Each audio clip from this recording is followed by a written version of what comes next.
하나님 말씀 창세기 1장 26절에서 28절의 말씀입니다.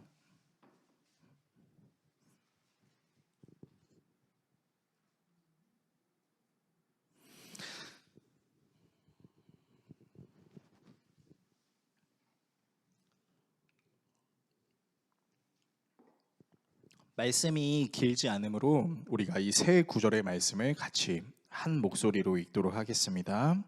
같이 읽습니다. 하나님이 이르시되 우리의 형상을 따라 우리의 모양대로 우리가 사람을 만들고 그들로 바다의 물고기와 하늘의 새와 가축과 온 땅과 땅에 기는 모든 것을 다스리게 하자 하시고, 하나님이 자기 형상 곧 하나님의 형상대로 사람을 창조하시되 남자와 여자를 창조하시고, 하나님이 그들에게 복을 주시며 하나님이 그들에게 이르시되 생육하고 번성하여 땅에 충만하라. 땅을 정복하라. 바다의 물고기와 하늘의 새와 땅에 움직이는 모든 생물을 다스리라 하시니라. 아멘. 오늘 여러분과 함께 하나님의 공동체 두 번째 시간, 부모와 자녀라는 주제로 하나님의 말씀 나누도록 하겠습니다. 지난주부터 우리가 이제 이번 5월 한 달 가정의 달을 맞이해서 하나님의 말씀으로 하나님의 공동체들이 무엇인지에 대해서 다루는 시간을 갖고 있습니다. 지난 시간은 우리가 하나님의 공동체의 시작, 부부라는 내용으로 하나님의 말씀을 나눴는데요. 오늘은 그 부부가 부모가 되고 그 부모가 자녀를 출산하는 그런 관계에 대한 내용을 좀 다뤄보려고 합니다. 경제협력개발기구인 OECD에서 발표한 가장 출산율이 저조한 나라라는 타이틀을 무려 11년째 유지하고 있는 국가가 있는데 그 국가가 바로 우리나라입니다. 지난 23년에는 출산율이 0.72로 떨어지면서 연간 기준 역대 최저를 경신했고, 지난해의 4분기 합계 출산율은 무려 0.65밖에 되지 않았습니다. OECD의 38개 회원국 중 합계 출산율이 0명대인 국가는 우리나라가 유일합니다. 30년대, 40년대만 하더라도 대가족 형태를 띠고 있던 대한민국은 어느덧 핵가족화가 급격하게 이루어지기 시작하고 이제는 출산을 하지 않는 가구도 굉장히 많아지고 있는 지금, 도대체 왜 이렇게 된 것일까요? 물론 여러 가지 이유가 있을 것입니다. 일단 양육비의 부담이 가장 클 것이에요. 미국 CNN 방송은 2022년 4월경에 우리나라가 세계에서 양육비 부담이 가장 큰 나라라는 분석을 제시했습니다. 실제로 여러분이 나중에 인터넷 매체에서 양육비 계산기라는 것을 검색해 보시면 정말로 양육비를 계산하는 어떤 프로그램 같은 것들이 나오는데, 여러분 이 양육비 계산기라는 재미있는 도구를 사용해서 한 명의 아이가 대학을 졸업하기까지 들어가는 비용을 계산해 보면요, 대략 얼마가 나오냐면 8억이 나옵니다. 진짜 억소리 나오는 그런 돈이 나오는데요. 여러분 실제로 우리가 부담해야 될 양육비 진짜 만만치가 않습니다. 게다가 요즘에는 공교육보다는 사교육이 너무나 발달된 시대이다 보니 심지어 공교육 환경에서도 학교에서 모르는 건 학원 가서 배워라고 얘기할 수 있을 정도로 여러분 많은 부모님들이 사교육비를 엄청 많이 내세요. 아이를 키우시는 분들 참 고생이 많으십니다. 아이를 키우시게 될 분들 미안합니다. 여러분은 양육비를 피해갈 수 없을 것입니다. 여러분 또한 이 양육비의 문제뿐만 아니라 여성의 경우 자녀를 출산함으로써 필연적으로 경험하는 것이 있는데, 그것이 무엇이냐면 경력 단절입니다. 자녀를 직접 낳는 것은 사실 남자가 아닙니다. 그래서 남자는요 평생을 가도 여자의 마음을 이해할 수 없어요. 그래서 자녀를 직접 낳는 것은 여자인데, 이 자녀가 정말 요만한 크기에서부터 이제 대략 3-4kg가 되는 그 크기까지 배불러 오는 그 고통이 있고요. 또 출산을 하고 나서 절대로 몸이 출산하기 전으로 회복될 수가 없습니다. 무조건 출산하면 몸은 망가지게 돼 있어요. 그리고 그런 상황 속에서 아이들과 동행하는 시간이 초창기에는요 정말 24시간도 모자라요. 그래서 많은 임산부들이 이렇게 얘기하죠.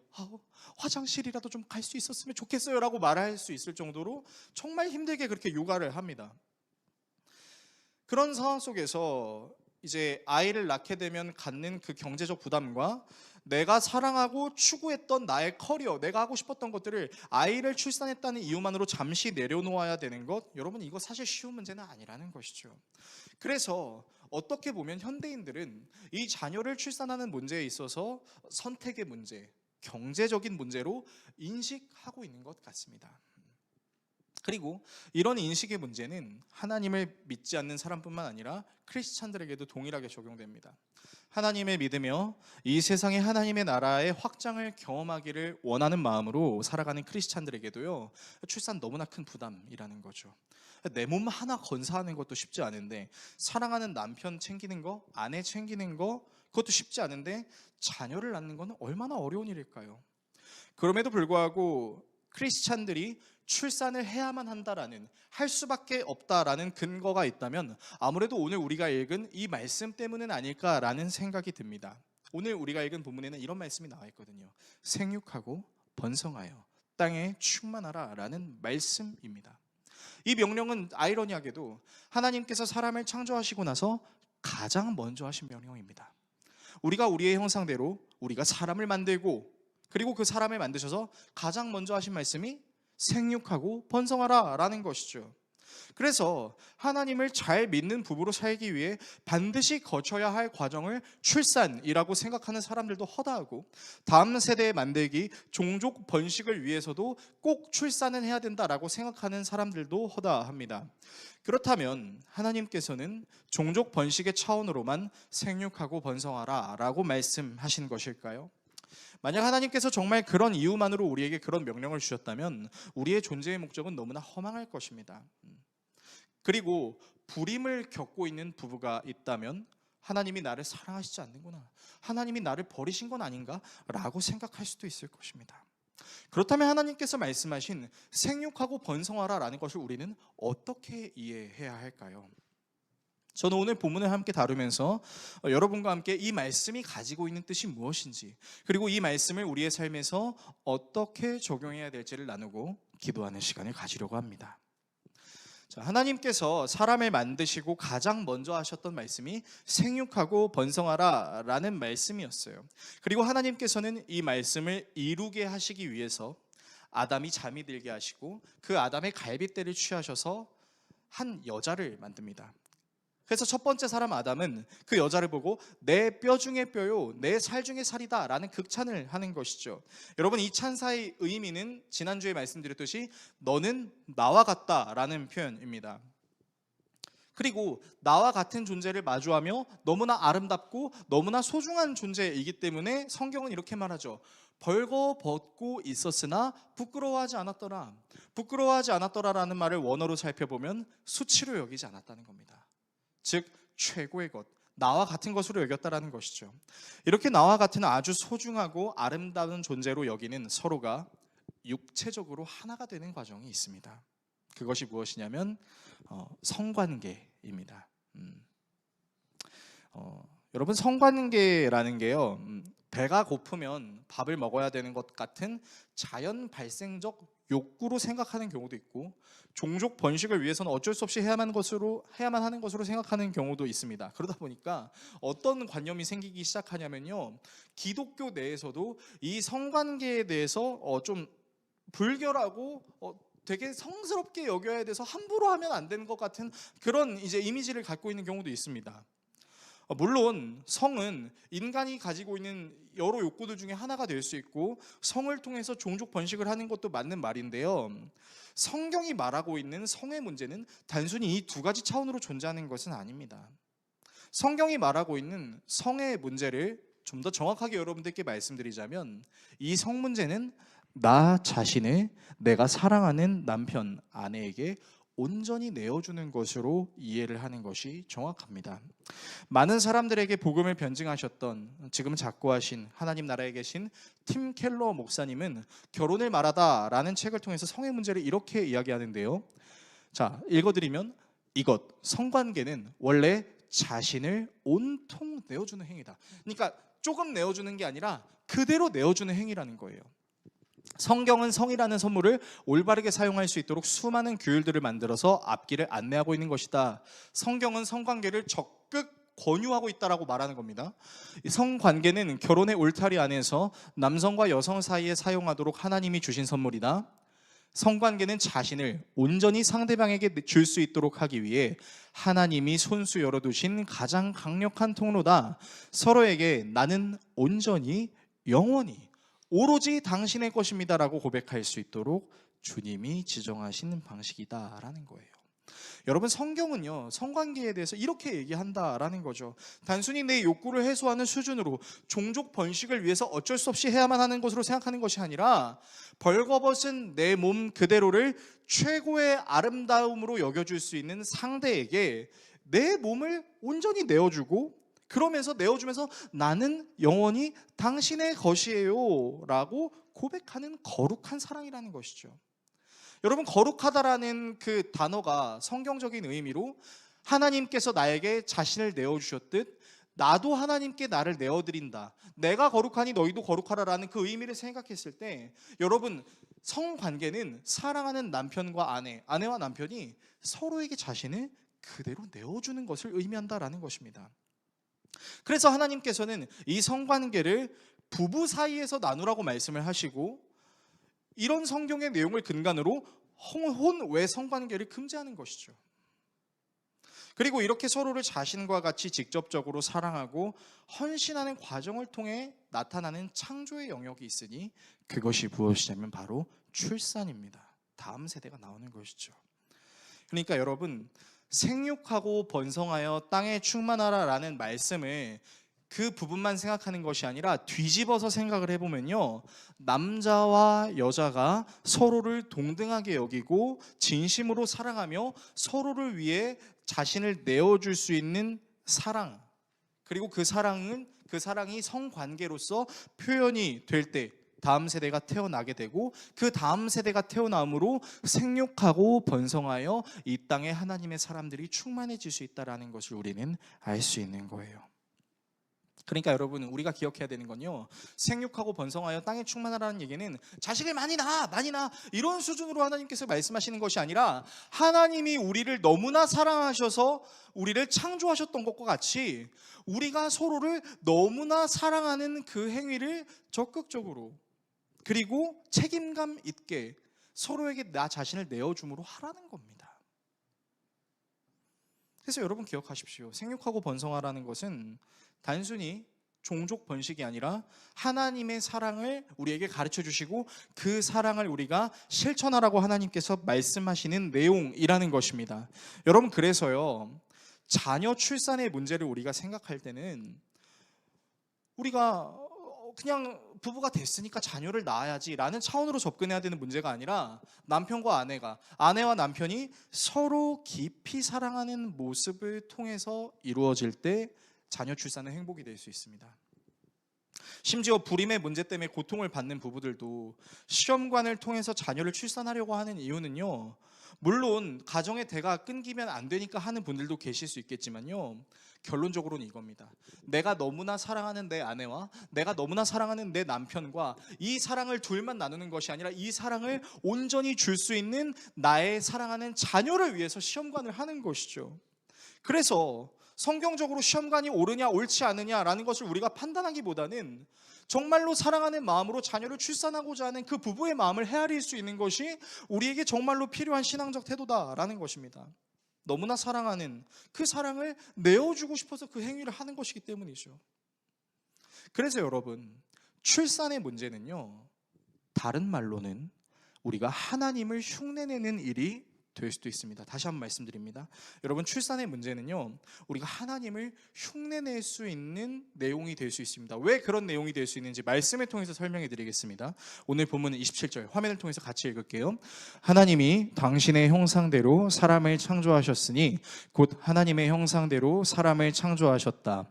하나님이 그들을 남자와 여자로 창조하셨다. 자, 말씀을 보시면 하나님께서 사람을 창조하실 때 어떻게 창조하셨냐면 자신의 형상대로 창조하셨다라고 이야기하고 있습니다.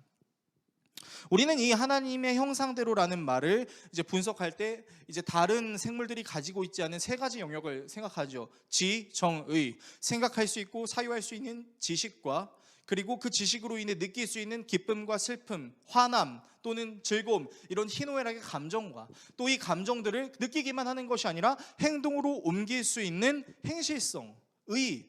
그래서 우리는 이 지정의를 다른 창조물과는 다르게 온전히 공유받은 그런 존재입니다. 그래서요, 너무나 놀라운 사실이 있다면 하나님이 하시는 창조의 사역을 우리도 할 수 있다라는 거예요. 어떻게 해요? 바로 우리의 형상을 닮은 자녀를 낳음으로 다음 세대를 창조하는 귀한 일을 할 수 있다라는 것입니다. 여러분, 이 말이 무엇인지 좀 설명을 해드릴게요. 여러분, 사랑하는 부부가 자녀를 출산하면 제일 먼저 뭐 하는지 아세요? 대부분 이거 먼저 합니다. 뭐 먼저 하냐면요, 일단 자식들의 눈, 코, 입이랑 얼굴을 봐요. 그래서 나를 닮았나, 나를 닮지 않았나, 내 남편을 닮았나, 내 남편을 닮지 않았나를 먼저 확인합니다. 그래서 막 이렇게 자녀를 낳으면 이렇게 얘기해요. 와, 눈 봐, 나 내 눈이랑 똑같아. 코 봐, 아, 내 코는 남편 같아. 입 봐, 이러면서 아, 진짜 내 자식이 맞아, 그렇게 얘기를 한다라는 거예요. 그리고 그 얼굴만 확인하는 게 아니라, 여러분, 그 부부가 자녀들을 키우면서 종종 이런 말을 할 때가 있습니다. 이제 아이가 성장하고 자라면서 재밌는 게 있는데 뭐냐면, 얘 좀 봐, 나랑 똑같이 생각하고 똑같이 행동하네. 얘 좀 봐, 내가 좋아하는 거 얘도 좋아하네. 얘 좀 봐, 내가 싫어하는 거 얘도 싫어하네. 이런 거를 이제 확인하게 된다라는 거예요. 그래서 그런 거를 보면서 이제 싫어하는 경우도 있지만, 대부분 사람들은 어떻게 생각하면 나를 닮았다라는 것이 굉장히 기쁨으로 다가옵니다. 아, 나의 분신, 야, 진짜 나랑 똑같아. 어쩜 이럴 수 있지? 역시 내 아들이야, 역시 내 딸이야 라고 생각을 하게 된다라는 겁니다. 그러니까 대부분 나를 닮았다라는 사실을 가지고 좋아해요. 남편과 아내, 아내와 남편의 사랑으로 만들어진 창조물인 그 자녀의 모습을 보면서 어떻게 해요? 심히 좋아하는 거죠. 그런데 이 심히 좋아하는 모습이 이미 성경에 나와 있지 않습니까? 우리는 하나님께서 창조하신 6일간의 창조 사역을 볼 때마다 하나님께서 창조하시고 나서 항상 하셨던 말씀을 생각할 수 있습니다. 그것이 무엇이냐면 보기에 좋았더라였어요. 그런데 그 보기에 좋았더라가 유독 강조되는 부분이 있다면 무엇이냐면, 사람을 창조하시고 그 사람을 보기에 심히 좋았다라고 말씀하시는 거죠. 특별한 사람이 누리는 것만이 아니라 모든 사람이 하나님의 형상을 닮아 해낼 수 있는 창조의 사역이자 나 자신을 닮았다라는 이유만으로 굉장히 기뻐할 수 있는 것이 바로 자녀를 출산하는 행위가 될 수 있다라는 것입니다. 더욱 놀라운 사실이 있는데요, 여러분, 하나님이 사람을 창조하시는 행위로 굉장히 영광스러워지셨던 것처럼 우리 또한 자녀라는 존재에게 부모라는 역할을 함으로 우리는 영광스러워질 수 있습니다. 부부를 닮은 사랑하는 자녀가 이 세상에서 태어났을 때 이제 부부에게는 그동안에 없던 한 가지 정체성이 생기는데, 어떤 정체성이냐면 부모님이라는 정체성입니다. 그리고 부모님이라는 정체성을 가진 엄마와 아빠들은 그 엄마의 역할을, 아빠의 역할을 하기 위해서 최선을 다하기 시작해요. 그래서 엄마와 아빠가 어떻게 행동하기 시작하냐면요, 애들한테 이렇게 얘기합니다. 갖고 싶은 거 있어? 하고 싶은 거 있어? 말만 해. 아빠 엄마가 다 해줄게. 물론 이제 나중에 자녀가 크면 이제 그런 말이 점점 줄어들기는 하지만, 여러분, 적어도 자녀들이 어렸을 때 부모님들이 어린 막 기어가는 갓난아기를 두고, 아들아, 딸아, 미안하다, 엄마가 벌고 있는 월급은 이 정도밖에 안 돼서 너에게 사줄 수 있는 브랜드는 지극히 한정적이고, 엄마가 아빠가 해줄 수 있는 사랑은 고작 이 정도니까 넌 이 정도에 만족했으면 좋겠다라고 탄식하는 부모님이 세상에 어디 있겠습니까? 다 이렇게 얘기하죠. 아빠가 해줄게, 엄마가 해줄게, 말만 해. 그렇게 다 얘기를 한다라는 겁니다. 물론 자녀가 점점 커가면서 들어가는 비용과 마음이 더 커지는 것도 사실이지만, 그럼에도 불구하고 변하지 않는 마음이 있다면 모두가 다 내 자식이 원하는 대로 해주고 싶은 마음이 우리 부모님들 마음속에 다 있다라는 거예요. 여러분, 그게 결국 어떻게 하려고 하는 거죠? 하나님처럼 하려고 하는 거예요. 하나님이 우리에게 모든 것을 다 해주실 수 있는 것처럼 우리도 하나님과 같이 모든 것을 다 해주려고 하는 태도로 자녀들에게 나아간다라는 것이죠. 그래서 자녀를 사랑으로 출산한 부모는요, 자녀가 자라나는 모습을 보면서 자녀를 위해 자신의 것을 내어주는 것을 전혀 아까워하지 않습니다. 우리 엄마들, 자녀를 낳기 전에 다 각자의 리즈 시절이라는 것들이 있었어요. 여러분들 과거의 사진 꺼내보면서 그런 생각 하시지 않습니까? 아, 이때는 내가 정말 예뻤는데, 아, 이때는 내가 정말 그랬는데, 내가 이 아이들을 낳고 나서 과연 예전으로 돌아갈 수 있을까라는 생각이 들긴 하면서도, 그래서 예전으로 돌아가고 싶어요? 아니요. 왜요? 이렇게 예쁘고 이렇게 사랑하는 내 자녀를 위해서 내 인생을 살아가는 것을 기쁨으로 여기는 사람들은요, 과거로 돌아가고 싶어 하지 않습니다. 그리고 그 부모의 참된 사랑을 잘 받고 잘 누리는 자녀들의 특징이 있는데요. 그 자녀들은요, 자신을 위해 일평생을 애쓰는 부모님을 바라보면서 부모님이 나에게 뭔가를 해줬기 때문에 사랑하는 것이 아니라 나를 위해 일평생 애써준 이 사람이 나의 부모라서 사랑을 하게 되는 것입니다. 사실 저는 개인적으로 제 직업이 굉장히 야속하게 느껴질 때가 있는데요. 일단 저는 돈을 그렇게 많이 버는 직업을 갖고 있지는 않습니다. 사업을 하는데 하나님 나라 사업을 하고요. 이 하나님 나라 사업은 저에게 수익의 창출을 주는 것이 아니라 영혼의 소중함을 깨닫게 해주는 거라 열심히 일하지만 제가 그렇게 돈을 많이 벌지 못합니다. 그래서 금전적으로 저는 사랑하는 가족들에게 풍족하게 해줄 수가 없는 사람임을 저는 진작에 받아들였습니다. 제 아내도 아마 진작에 받아들였을 거예요. 그런데 바쁘기는 또 오지게 바빠서 참 사랑하는 가족들과 함께하는 시간들이 정말 많이 없었던 거죠. 그래서 저는 항상 아내와 아들에게 되게 미안한 마음을 가지고 있습니다. 나라는 사람을 만나서 정말 행복했으면 좋겠는데 세상 그 누구도 줄 수 없는 행복을 주고 싶은데 그렇게 해주지 못하는 것 같은 죄책감이 항상 제 마음 한편에 자리를 잡고 있어요. 그런데 이 죄책감을 정말 깨끗하게 치유받았었던 한 가지 사건이 있었습니다. 가끔 저는 이제 제 아내와 제 자녀에게 잘해주지 못한다라는 생각 때문에 혼자서 우울해하는 이상한 시간을 보낼 때가 있는데, 이제 어느 날도 또 이제 자녀에게 잘해주지 못한 게 또 죄책감이 들어서 우울해하면서 이제 제 아들의 유치원 하원을 하러 가고 있었어요. 그래서 이제 유치원 앞에 서서 이제 아들이 나오는 것을 기다리고 있었습니다. 근데 아들이 그런 제 마음을 알았는지 몰랐는지는 잘 모르겠는데 이제 유치원에서 막 뛰어나와서 저를 이렇게 꽉 안아주는 거예요. 그러면서 저한테 이렇게 말하는 겁니다. 아빠, 나는 아빠가 진짜 좋아 라고 얘기를 하는 거예요. 자, 이렇게 말하면 그냥 고마워하면 되거든요. 그런데 저는 현실에 너무 찌들어버린 세속적인 목사라서 그런지 모르겠지만, 오늘 유치원에서 엄마 아빠 좋아요라고 말하라고 배웠구나, 그래서 이 녀석이 배우자마자 나에게 실천하는 거구나, 그렇게 생각을 한 거예요. 참 제가 이런 부족한 목사입니다. 그래서 혹시나 하는 마음으로 아들한테 물어봤어요. 아빠가 왜 좋아? 그러면 이제 선생님이 아빠 좋아라고 말하라고 배웠어요 라고 말할 줄 알았어요. 그런데 아들이 저한테 이렇게 얘기하는 겁니다. 아빠가 내 아빠라서 좋아. 그 얘기를 듣는데 막 눈물이 날라 그러는 거예요.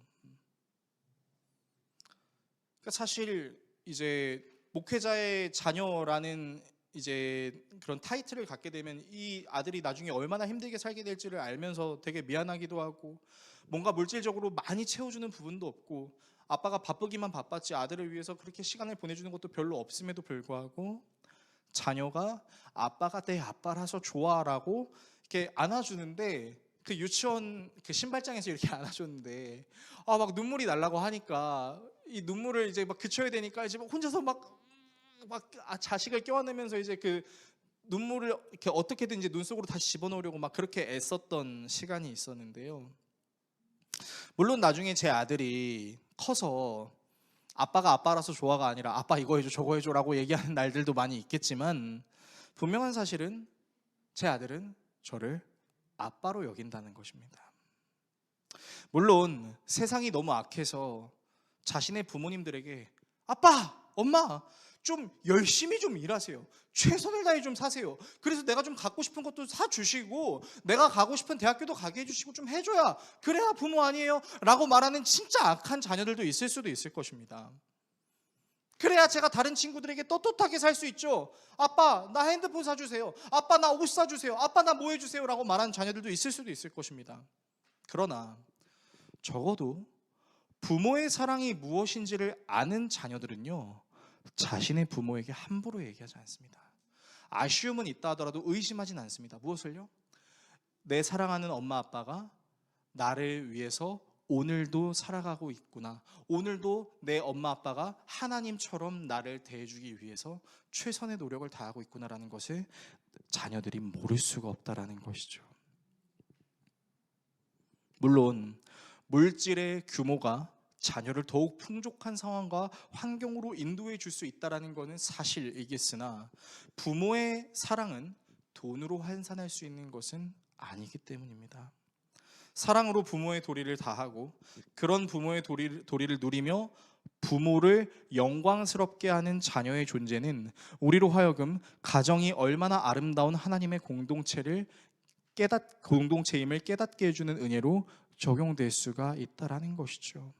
그러므로 여러분, 오늘 성경의 말씀을 생각하면서 이렇게 우리가 다짐했으면 좋겠습니다. 생육하고 번성하여 충만하라라는 것은 단순히 사람의 수를 늘려라라는 차원으로만 하나님께서 말씀하시는 것이 아니라 하나님만이 줄 수 있는 그 사랑을 사람에게 공유하시고 사람이 그 하나님의 사랑으로 서로 사랑해서 자녀를 낳고 그 자녀에게 하나님의 사랑을 주음으로써 영광스러워지는 것, 그것이 부모이고, 그 부모를 영광스럽게 하도록 부모의 사랑을 마음껏 누리며 그 부모에게 마음껏 요구하기도 하고 그 부모가 나를 위해서 얼마나 열심히 살아가는지를 내가 잊지 않고 기억하며 그 부모님을 통해서 하나님이 누구이신지를 발견할 수 있는 것이 자녀가 누릴 수 있는 축복이라는 것을 우리가 기억해야 할 것입니다. 설교를 정리하겠습니다.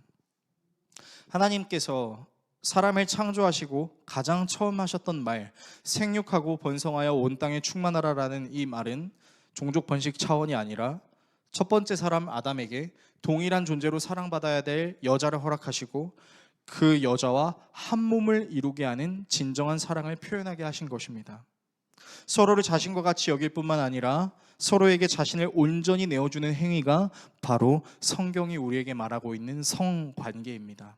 그래서 성경은 매우 건강하고 아름다운 성관계를 적극적으로 권장합니다.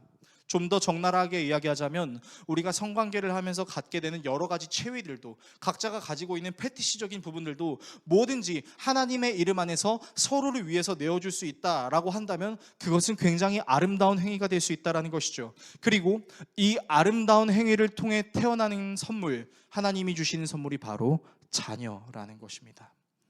즉 종족 번식은 서로를 내어주는 아름다운 행위를 통해 가능한 것이고, 이 바른 정신이 바른 성관계에 적용될 수 있을 때 아름다운 가족 공동체, 부모와 자녀라는 공동체가 형성될 수 있는 것이죠. 그래서 서로를 너무 사랑해서 얻는 자녀를 통해 누릴 수 있는 기쁨은 하나님의 창조 사역에 내가 동참할 수 있다는 것, 그리고 하나님께서 우리를 얼마나 사랑하셨는지를 내가 자녀를 통해서 느낄 수 있는 통로로 적용이 됩니다. 태어난 자녀의 모습과 행실을 바라보며 나를 닮은 것 같아 매우 기뻐하는 그 기쁨을 누리는 것, 그리고 그 자녀가 삶을 살아감에 있어서 필요한 모든 것을 더해주는 행위로 부모는 영광스러워집니다. 그리고 자녀는 그런 모습을 바라보며 사랑이라는 것이 무엇인지를 깨닫게 됩니다. 이런 행위가 지속되고 반복되는 것이 바로 생육하고 번성하여 온 땅에 충만하라라는 것입니다. 혹 이미 장성한 자녀를 가지고 계신 부모 성도님들이시라면 오늘 말씀을 통해 성경적 자녀관을 바로 회복하고 자녀에게 자녀에게 영광을 누리시는 부모가 되기를 축복합니다. 심히 어린 자녀들을 가지고 계신 부모 성도들이라면 자녀는 내 삶을 괴롭히는 저주의 존재가 아니라 나로 하여금 하나님처럼 행동할 수 있게 만드는 소중한 존재이자 하나님 아버지의 마음을 알 수 있는 특별한 기회로 하나님께서 내게 주셨음을 기억하시기를 바랍니다. 불임으로 아이를 갖지 못한 부부가 계시다면 하나님께서 역사하여 주심으로 소중한 자녀를 얻어 사랑을 표현할 수 있는 기회가 있기를 간절히 원합니다. 특별히 시험관을 하고 계신 부모님들이 계신다면 정말로 성공하기를 바랍니다. 그래서 성공해서 얻게 된 자녀를 통해 마음껏 그동안 주고 싶었던 사랑을 마음껏 주실 수 있는 부모님들이 되셨으면 좋겠어요. 혹은 아이를 갖는 것 자체가 너무 두려워 피임하고 싶거나 딩크로 살고 싶은 성도가 계신다면 오늘 말씀이 힘들고 어려운 세상에서 자녀를 낳는 것이 저주가 아니라 하나님의 마음을 더 깊이 헤아리고 그 하나님이 내게 역사하셨듯 나의 자녀에게도 역사할 수 있다는 사실을 갖고 용기를 낼 수 있었으면 좋겠습니다. 기억하십시오. 자녀는 하나님이 허락하신 공동체이자 하나님 아버지의 마음을 헤아릴 수 있음과 더불어 내가 감히 하나님과 같은 존재라고 말할 수는 없겠으나 하나님처럼 살아간다는 것이 어떤 것인지를 조금은 알 수 있는 귀한 은혜로 적용될 수 있습니다. 우리가 이 사실을 기억함으로 하나님이 주신, 그리고 앞으로 하나님이 주실 자녀를 섬김으로 하나님을 영광스럽게 하며 하나님의 말씀을 실천하며 나아갈 수 있는 우리 모두가 될 수 있기를 예수 그리스도의 이름으로 축원합니다.